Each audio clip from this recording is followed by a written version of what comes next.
په کابل ښار کې د چینایانو پر یوه هوټل خطرناک برید سوی. د یاد برید په ترڅ کې درنه مرګ ژوبله اوښتې. دا چې بشپړ حال څه دی، حمله چا او ولې کړې او څومره مرګ ژوبله اوښتې، بشپړ حال را سره همدغه روانه ویډیو کې کتلی سئ. سلامونه قدرمنو لیدونکو، زموږ مشال پریس یوټیوب چینل ته ښه راغلاست. وسلوالو په کابل کې پر یوه هوټل برید کړی.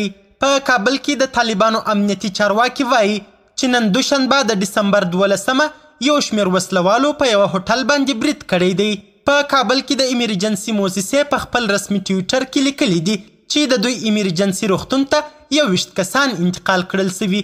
د طالبانو ویاند ذبیح الله مجاهد په خپل ټویټر کې لیکلي دي په شهر نو سیمه کې په یوه هوټل باندې برید د 3 بریدګرو په وژل کېدو پای ته ورسید.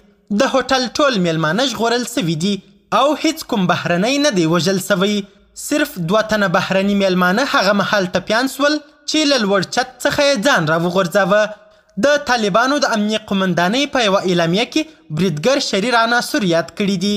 د امنیه قومندانۍ ویاند خالد زدران امریکا غږ ته په استول سوو معلوماتو کې ویلي نن ماپښین شاوخوا 2:30 بجې د کابل ښار شهر نو سیمه کې د یوه هوټل ودانۍ چې عام وګړي پکې اوسي د شریرو عناصرو لخوا تر برید لاندې راغی.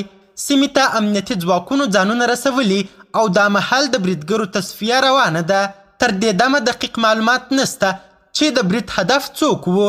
سیمه ییزې رسنۍ او یو شمېر افغان خبریالان وایي چې برید په هغه هوټل کې سوی دی چې اکثریت میلمانه یې بهرنیان او چینایي سوداګر وي. یو عیني شاهد چې نه غواړي نوم یې واخیستل سي امریکا غږ ته وویل د ورځې په اوږدو کې په نوي ښار کې 3 چاودنې وسوې. یوه چاودنه د حنظله جومات ته نږدې وسوه.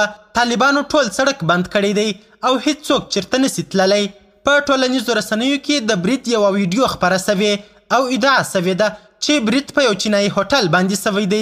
یو عیني شاهد د فرانسې اژانس ته ویلي ډیره لویه چاودنه وه او بیا ورپسې ډزې پیل سوې. د کابل په نوي ښار کې ځینې مشهوره هوټلونه سته چې اکثریت میلمانه یې بهرنیان وي. تر اوسه کومې وسلوالې ډلې د دې برید مسؤلیت نه دی اخیستی، مګر په افغانستان کې د طالبانو له بیا واکمنېدو وروسته د دا ډول اکثریت بریدونو مسؤلیت د داعش ډلې منلی دی چې وروستی یې د پاکستان په سفارت و. په همدې حال کې چین د طالبانو له حکومت څخه غوښتي دي چې د دغه هیواد د سفارت امنیت ټینګ کړي. قدرمنو لیدونکو، نړۍ مننه چې ویډیو مو تر اخري شیبو وکتل. د لا زیاتو او نورو لحظه پر لحظه خبري مطالب لپاره زموږ همدغه مشال پریس یوټیوب چینل سبسکرایب کړي. تر بیا او بلې ویډیو ښه وخت ښې چارې. د الله په امان.